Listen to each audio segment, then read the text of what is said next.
අපිට අදිෂ්ඨාන ශක්තිය ගන්න පුළුවන් නම් සීලයෙන් අසීමිත බලයක් කොච්චර කියන දේවත්වයේ ඉක්මල යන්න පුළුවන් බලයක්. බ්‍රහ්මත්වයේ ඉක්මල යන්න පුළුවන් බලයක්. ශක්ත දේවේන්ද්‍රයත් මිනිඔටුල නම වඳිනවලු ගිහියෙක් පන්සිල් රකින්නවා. මොකද ඉච්චර පොඩි වැඩක් නෙවෙයි ඒක. නමුත් දන් දුන්නයි කියලා සක්‍රය වැන්දයි කියලා පොතක එහෙම ලියවිලා තියෙනවා. ඒක ඉච්චර දෙයක් නෑ. ඒක අනික් ආගම් වලත් කරනවා. මේක තමයි කරන්නේ. සීල ශික්ෂාවෙන් තමයි පටන් ගන්න. අපි ඒක මේ සීල ශික්ෂාව ගරු කරන පිටසක් වශයෙන් සලකලා අපි මේ යෝනිසෝමනසිකාරයේ සමාධි ශික්ෂාවට දාන්න හැටි බලමු. සමාධි ශික්ෂාවට ගියාම කරන්නේ සීල ශික්ෂාවේදී අපි කරන්නේ කාය වචන දෙක හික්මවන එක විතරයි. නමුත් හිත නොසණ්ඩාල තාක්කල් හිත නීවරණ වල ගැලී තියෙන තාක්කල් අපේ මේ පිටින් රකින්න සීලය කොයි වෙලාවෙ කැඩිලායි දන්නේ. අපිට තරම් නොවන වැඩ ඕන වෙලාවක සිද්ධ වෙන්න පුළුවන්. ඒ නිසා සීලයක් රැකලා කාලයක් ඒක යාදන ක්‍රමයට කරන්න ඕනේ නම් ඕන කෙනෙකුට හිතන දෙයක් තමයි මේ කය වචන දෙක හදාගත්තට පස්සේ ලදලද අවස්ථාවේ පුළුවන් තරම් මේ හිත පොඩ්ඩක් කීකරු කරගත්තේ නැත්නම් මේ කයේ වචනේ තියෙන මේ හික්මීම වැඩි කල් අල්ලලා යන්නේ නැහැ. නිසා සීල ශික්ෂා වින්නේ කරනට අනිවාර්යයෙන්ම ඒන අනතුරුවලදී ඒන තරම් නොවන වැඩවලදී හිතෙනවා මේට වැඩි ගැඹුරින් මේ හිත හදන්න ඕනේ කියලා. අන්නේ හිත හදන්න ගියාට පස්සේ යා අපි හිතමු ඝණයා කෙරෙන් වෙන්ව කුලයා කෙරෙන් වෙන්ව විවේක ස්ථානකට ගියයි කියලා. විවේක ස්ථානට ගිහිල්ලා මම මෙච්චර සිල් දකලා තියෙනවා, මම දානේ දීලා තියෙනවා. ඒ වගේ අදිෂ්ඨාන කරලා යා සමාධි ශික්ෂා වශයෙන් නැත්නම් හිත එකලස් කිරීමක් වශයෙන් එහෙම නැත්නම් ඒකාග්‍ර කිරීමක් වශයෙන් වාඩි වුණයි කියලා. වාඩි වුණාට පස්සේ ආර තේරෙන පටන් අර ගන්නවා කොච්චර ඝණයා කෙරෙන් අයින් වුණත් කුලයා කෙරෙන් අයින් වුණත් ඉඳගත් හිතට ඒ පැත්තක තියෙන ලද ඒ කාම ගුණයන්ගේ කාම සංඥා බුදුමාකාර විදිහට බැට දෙනවා. වලක්වන්න බෑ. ඒ හැම කෙනෙක්ම හිතන්නේ මේක මට විතරයි කියලා. හැම කෙනාගේ යටටට්ටිය ඔච්චර තමයි තියෙන්නේ. අර තියලා ආපු කාම ගුණයන් පිළිබඳ කාම සංඥාව එල්ලවෙලව පහර දෙනවා. අපි ඔළුවෙන් හිටගෙන හිටියත් පහර දෙනවා, භාවනා මධ්‍යස්ථාන හිටියත් පහර දෙනවා, උදෙත් පහර දෙනවා, දවලුත් පහර දෙනවා, නිින්දෙදිත් පහර දෙනවා. බුදුරජාණන් කියනවා මේක ණයක් කියලා. මෙච්චර කාල කෑවනම් ගෙවපන්. දැන් මේ ණයෙන් ගැලවීම සඳහා අපිට මේ කාම ගුණ බොහොම අමාරුවෙන් අපි පහු කරලා ලැබිලා තියෙනවා. අපි නොහිතපු විදිහට කාම සංඥා බැට දෙනකොට තේරෙනවා අනේ මේකනේ මෙතෙක් කල් හම්බ කරේ. මේ හම්බ කරපු දේවල් නෙමේ අර කලොඳ පස්සෙන් එළවනෝ කීක බැට දෙන්නේ. දැන් කොහොමද අපි යෝනිසෝමනසිකාරයක් යොදන්නේ? මෙතෙක් වෙලා මං හම්බ කරපු දේ මට විවේක ස්ථානට ගියත් මාව බරින් අතාරින්න. මැරුණත් අතාරින්න. ඊගාවාත්මට ගිහිලත් වද දෙනවා. තන නොතන බල්ල වදිනවා. ඒක නිසා මං ඉස්සරහට මේ කාමයේ විතර කාම ගුණ විතර නෙවෙයි කාම සංඥාවෙන් දුරු කිරීම මොකද කරන්න කියලා බුදුරජාණන් වහන්සේ සඳහන් කරනවා. මේක කරන්න බෑ. මේක ඒ තරම්ම එලවෙලව පහර දෙනවා. ඒ නිසා උපක්‍රමයක් කරන්න කියනවා. මොකක් හරි රූප ධර්මයක හිත බඳින්නේ කියලා. රූප ධර්මයක හිත අලවන්නේ කියලා කියනවා. රූප ධර්මයට ප්‍රේම කරන්නයි කියනවා. එතකොට මේ රූප ධර්මයට හිත ඇලවීම නිසා හිත එහි යෙදීම නිසා අර අස්කරපු කාම ගුණ වගේම කාම සංඥාවන්ගෙනුත් වරින් වර දුරුවන් කරන්න පුළුවන්. මේක කරන්නේ ඉදං නිස්සාය ඉදං පජහත කියන මූල ධර්මයට අනුව. මේක නිකන් තිබුත් මේක යකාය කම්මල වගේ. කාම සංඥාවෙන් පෙළෙනවා. ඒ නිසා මේකට රූප ධර්මයක් අඳුරලා දීලා ඒ රූප ධර්මයේ සක්විති රජ කෙනෙකුගේ මිනිඔටුනේ තියෙන මිනි කොණ්ඩලක් වාගේ සලකලා රූප ධර්මයේම නැවත මෙනෙහි කරනවා. රූප ධර්මයේම නැවත හිත යොදවනවා. රූප ධර්මයේම නැවත විතක්කේ යොදවනවා.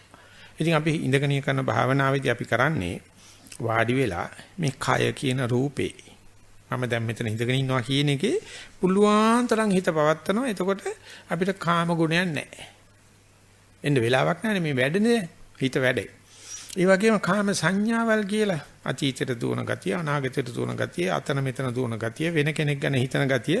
ඒ වෙනුවට හිතනවා මම වෙන කෙනෙක් නෙවෙයි. දැන් ඊයේ නෑ හෙට නෙවෙයි. මෙතන වෙන තැනක නෙවෙයි කියලා මේ මම දැන් මෙතන ඉන්නවා කියන එක අර සියලු කාමයන්ගෙන් සහ කාම ගුණයන්ගෙන් වෙන්වීමේ නිමිත්තක් කරගන්න.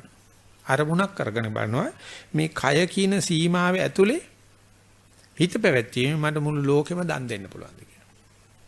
යම් කිසි කෙනෙකුට එක චිත්තක්ෂණයක් හෝ මේ වර්තමාන හිත පවත්තන්න නම් එහෙම නැත්නම් අපි කියමු මමංගේ කයෙහි සතිමත් වෙන්න නම් ඒකේ නම් එයින් පරිබාහිර සියලු ලෝකයේ විසෙයි අසත්‍යමත් වීම කියන කලාව දැනගන්න යම් එක චිත්තක්ෂණයක Tamange කයට එළඹ වාසය කරන අප්‍රමාදය කියන එක දැනගන්න නම් අත්දකින්න නම් එයාට යෝනිසෝ මනසිකාරයක් තියෙනවනේ මේ අප්‍රමාදයේ පිහිටන්නේ ලෝකයේ පිළිබඳ ප්‍රමාද නොවි මේකට යෝනිසෝ මනසිකාරය කියලා කියනවා මේ Taman වර්තමාන මොහොතේ මේ කයට හිත බඳින්නේ ඒකෙන් ලාභය සත්කාරය සම්මානය සිලෝකයක් හම්බෙන්න නිසා නෙවෙයි අර බැට දෙන්න ඉඩ තියෙන කාම සංඥාවට ඉඩ නොදී හිත බැඳ තබ ගැනීම සඳහා වර්තමානයේ හිත තියෙනවා කයේ හිත තියෙනවා ඊට පස්සේ කයේ හිත හිටපු චිත්තක්ෂණය ගරු කරනවා සක්විති රජකමටත් වැඩිය.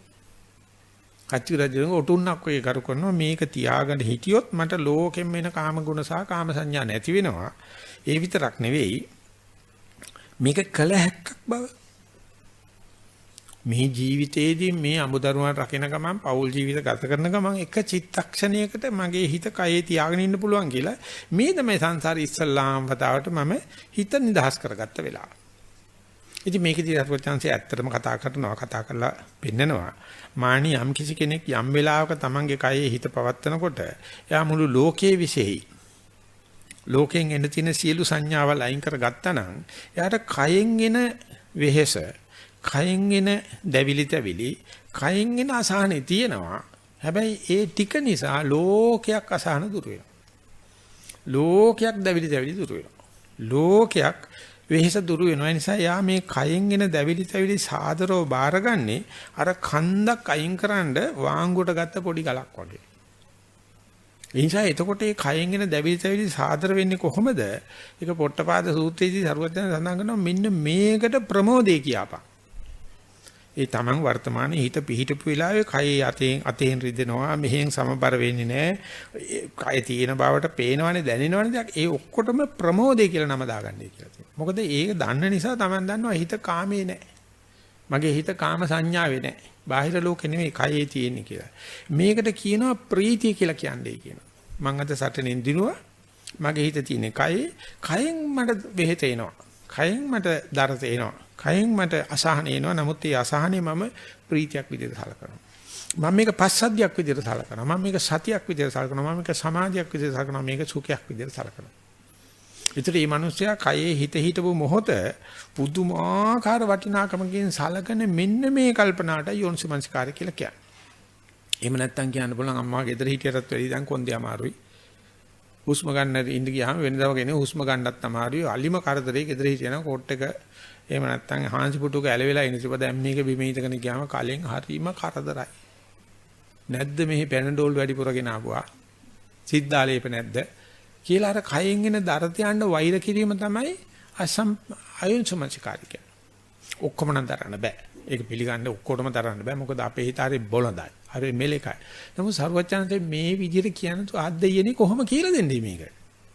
කයට හිත දාපන්. දාලා කය දැනෙනවනේ දැන් මම ඉඳගෙන ඉනකොට මට ආසම බරකම උණුසුම සිසිලස කම්පන චංචල ඒ දැනෙන එකට හිත තියාගෙන ඉන්නකොට වර්තමානයේ ඉන්න බවට නෙමෙයි ලකුණ. ඒක ගන්න ප්‍රමෝදයක් විදිහට ඒක ගන්න ප්‍රීතියක් විදිහට ඒක ගන්න පස්සද්ධියක් විදිහට සති සම්පජාඤ්ඤ විදිහට ඒක ගන්න සුඛයක් විදිහට ඒක හොඳට කුඩි තිබිලා මැණිකක් කල්සර ගත්ත මිනිස්සයා ඒ මැණික පෙරලා බලන්න වගේ මෙතෙක් කල මේ කය දිහා නොබලව බැලීමක් බලනවා කොහොමද ලෝකයක් කාම ගුණයන් සහ ලෝකයක් කාම සංඥා දුරු කරන්න මම්මගේ හිතේ වර්තමානයේ හිත පාත්තනවා. එතකොට මේ කය සීමා කරගත්ත ප්‍රමාණයක් අසහනේ තියෙනවා. කය සීමා කරගත්ත ප්‍රමාණයක් ආතතිය තියෙනවා. කය සීමා කරගත්ත ප්‍රමාණයක් කාය දරත තියෙනවා. කය සීමා කරගත්ත ප්‍රමාණයක් දැවිලි තැවිලි තියෙනවා. නමුත් ඒ ආයක සලකන්නේ ලොකු ජයග්‍රහණයක් විදිහට මොකද ලෝකයක් දුක් ගෙවන් කරලා. ආන්නේ එහෙම ඉන්නකොට අපි හිතමු හුස්ම ආවුණයි කියලා. එතකොට මේ කය කියන්නේ හතර මහා ධාතුන් පඨවි ආපෝ තේජෝ වායෝ හුස්ම ආවුණයි කියන්නේ හතරෙන් එකට බැස්සුවා. වායෝ ධාතුව විතරයි දැන් තියෙන්නේ. එතකොට අර හතරකින් එන කාය දරත දැන් නැහැ. හතරකින් එන වෙහෙස නැහැ. හතරකින් එන දැවිලි තැවින හුස්ම පොදේ තියෙන වෙහෙස තියෙනවා. ආශ්වාස ප්‍රශ්වාස මාත්‍රාවේ තියෙන දරත දැවිලි තැවිලි තියෙනවා. ඒකට එයා දැනගන්න මුළු ලෝකයක් අයින් කරා කයට වාංගු කරලා දැන් ආශ්වාස ප්‍රශ්වාසයට වාංගු කරලා කයත් අයින් කරනවා. මේ විදිහට අඩු කරගෙන මේ තියෙන දරතයන් කායික දැවිලි තැවිලි අසහන පුංචි පුංචි එකට අඩු කරන්නේ මේක නිසා මේක අයින් කරනවා. මේක නිසා මේක අයින් කරනවා කියන ප්‍රතිපදාව. අපි හිතමු මේ විදිහට මේ ඔක්කොම එක හුස්මට හිර අඩු කරගෙන එනේන හුස්මට බුදුන්ඩ වගේ සලකගෙන එනේන හුස්මට නිවන වගේ සලකගෙන එනේන හුස්මට හිත තැබීම යෝනිසෝමනසිකාරයෙන් සලකගෙන මේක තමයි මගේ සද්ධාව කියන්නේ. මේක තමයි මගේ සද්ධර්ම ශ්‍රවණය කියන්නේ. මේක තමයි කල්යාණ මිත්‍රය මට දීපු දේ. ඒ නිසා මගේ හිත එනේන හුස්මේ පවතිනවා නම් හුස්ම නිසා ඇති වෙන නොදැනුවත්කම, දරතේ, තැවිලි එනවා. නමුත් සරුවචන්ද කියන ඕක දැවිල්ලක් තමයි. වේදනාව තමයි. නේද? ඕකට ප්‍රමෝදේ කියපන්. ඕකට ප්‍රීතිය කියපන්. ඕකට පස්සද්ධිය කියපන්. ඕකට සති සම්පජඤ්ඤය කියපන්. ඕකට සුඛේ කියපන් කියලා. ඒකලීක අගේ ආඩම්බරය කරනවා. එන හුස්මේ මුල කොහොමද, මැද කොහොමද, අග කොහොමද, සීතලද්ද, උණුසුමද්ද, කම්පනයක්ද, චංචලයක්ද කියලා කිසිම ලාභයක් සත්කාරයක් හම්බෙන්න නිසා නෙවෙයි මේ කයක මුළු කයක තිබුණු දරතය දුක වායෝ ධාතුවට නැත්නම් හතර මහා ධාතුන්ගෙන් ආපු දුක එක ධාතු කොටාසයකට අඩු කරගත්තයි කියලා කියන්නේ අර දරතය හතරෙන් එකට බැස්සුවා. ඊට පස්සේ හුස්මත් එක්ක හිත දිගට පවතිනවායි කියලා කියන්නේ අපි ලෝකේ නෑ කාමයක් පිළිබඳ හැඟීමක්. ලෝකේ කාම සංඥාවක් නෑ අපට. කය නඩත්තු කිරීමකුත් නෑ. එනේන හුස්ම දිහා බලන්නේ ඉපදිච්ච ගමන් බබෙක් හුස්ම ගන්න කොහොමද? ඒකෙන් කොහොමද දැනගන්නේ මේ දරුවට පණ තියනවායි කියලා? ඒ හුස්ම ගන්නකොටම අම්මට සතුටක් එන්නේ කොහොමද? මිඩ්වයිෆ්ට සතුටක් එන්නේ කොහොමද? මූට පණ තියනවා කියලා ආන්නේ වගේ ඕන් ආධ්‍යාත්මික ජීවිතේ ඉස්සල්ලාම් ප්‍රසූතියක් සිද්ධ වෙනවා. හුස්ම ගන්නවත් එක මුල මැදාක හොඳට තේරෙනවා. මේ තමයි හුස්ම පටන් ගත්තා මෙන්න ගොරෝසු කියලා ඉවර වුණා. ප්‍රසවාසයත් මුල මැදාක හොයනකොට යාට තේරෙනවා මේකේ පොඩි වෙහෙසක් තියෙනවා. හැබැයි ඒකට ලෝකයක් කාම ගුණ වල දරතේ නැහැ. අපි හිතමු භාවනා කරපු සමහරු මං හිතනවා මට සාක්ෂි වෙයි කියලා හොඳට හුස්මට මේ විදිහට යෝනිසමංස්කාරයෙන් සලකලා සද්ධාවෙන් කරනකොට මේ හුස්ම එන්න ගෙවන් වෙලා නතර වෙනවා. දැන් මොකද වෙන්නේ? මොනම දරතයක්වත් නැහැ. මොනම දැවිල්ලක්වත් නැහැ. මොනම තැවිල්ලක්වත් නැහැ. මොනම ආතතියක්වත් නැහැ. නමුත් අසත්පුරුෂයාට පුදුමාකාර බයක් එනවා. අසත් ධර්මයේ අහපු කෙනාට පුදුමාකාර බයක් වෙනවා. අසත්පුරුෂ සංසේවනය කරපු කෙනාට පුදුමාකාර බයක් වෙනවා. ශ්‍රද්ධාව වැටිලා හයියෙන් හුස්ම ගන්න දඟලනවා. නැගිටලා යනවා. කලබල කරනවා. මොකද සත් ධර්මයේ අහලා නැහැ. සත්පුරුෂය ඇසුරු කරලා නැහැ. සද්ධාව පිටවන්නේ මොකේද කියලා දන්නේ නැහැ. මේ වගේ දෙයක් කරනකොට යෝනිසමංසිකාරයේ පිහිටන දන්නේ නැහැ. මේ ගිවන් කිරීමේ කටයුත්තක් බව දන්නේ නැහැ. ඒ නිසා හිතනවා හුස්ම නැතුනොත් මැරෙයි කියලා. ඉතින් ඔක්සිජන් ගෙනත් තියාගෙන ඉන්න ඕනේ මෙහි. දැන් හුස්ම නතර වෙලා. මේ බුදුහාමුදුරන්ගේ ධර්මයේ අවුරුදු 2600 ඊට පස්සේ වැඩ කරනකොට නොදැනුවත්කම නිසා ධර්මයට හරස් කපන හැටි. අයෝනිසමංසිකාරය නිසා හරස් කපන හැටි. හැබැයි මේ කෙනෙක්ගේ දෝෂයක් නෙවෙයි. මේ තරම්ම ධර්මයේ හරියට වැඩ කරද්දී ඒකෙත් දුක උපදවලා ඒක පිළිබඳව සැක උපදවලා අයෝනිසමංස්කාර උපදින එක තමයි කෙලස් කියන්නේ. ඔන්න ඔක අපි අවබෝධ කරගන්න ඕනේ ධර්මයේ හරියට වැඩ කරනවා. නමුත් ධර්මයේ දෙන ආනිසංස ටිකට ධර්මයෙන් හම්බ වෙන මේ සම්පත්‍ති කර දෙයට යෝනිසමංස්කාරය නැහැ. ඒ නිසා හුස්ම තුයේක නිනකොට තේරෙන පටන් අර ගන්නවා නිකන් ඇදුම රෝගයක් වගේ හයියෙන් හුස්ම ගන්න පටන් ගන්නවා. එහෙම නැත්නම් එකපාරට මේ හුස්ම නැතිවීම නිසා විශේෂයෙන්ම රාග ద్వේෂ අඩුවීම නිසා එකපාරට හිත නින්දට වැටෙනවා. එහෙම නැත්නම් පුදුමාකාර බයක් එන්න පටන් අර ගන්නවා මම තනි වුණා, මං අසරණ වුණා, මට කිසි හවුහරණක් නැහැ. මහමෝද මැදට ගිය පොඩි බෝට්ටුවක ඉන්න මිනිස්සුකගේ පාළු ගතියක් දැනෙනවා. ඒ හැම එකකින්ම කුප්පනවා.